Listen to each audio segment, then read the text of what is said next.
So for us to make a flash drive bootable, we need a minimum flash drive storage of 32 gigabytes. So we go to disk utility and we try to erase the partition by selecting macOS extended Donald as the format.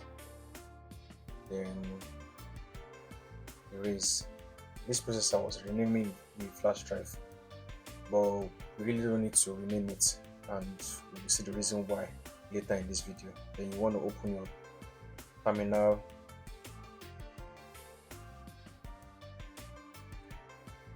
then you want to go to download and install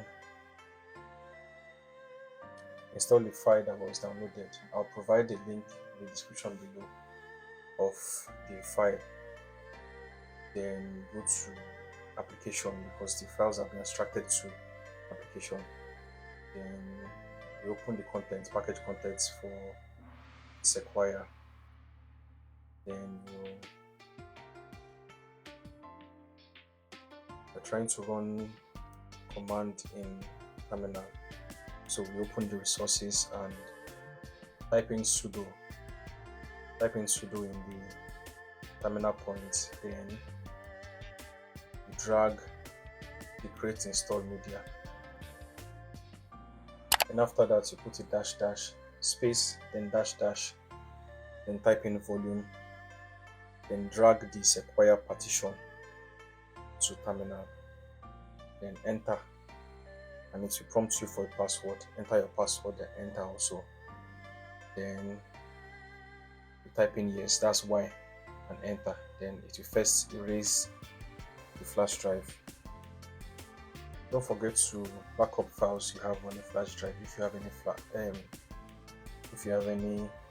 files on the flash drive, because it will erase everything on the flash drive. Then you start copying the file, that's Sequioa, in the flash drive, making it bootable. Then I recommend using a 3.0 so you get a faster process, because using anything lesser than a 3.0 flash drive will slow everything down. Even with this process took about, that's it, copying Sequioa on a flash drive took like about 20 to 25 minutes. So imagine using a 2.0 flash drive or something that is slower, take almost forever. Please don't forget to subscribe to our channel, drop a comment and tell us what you think about this video. Like this video if you feel this video is good, and the process is complete. So that's it, we successfully have Sequioa now in our flash drive. Thanks for watching.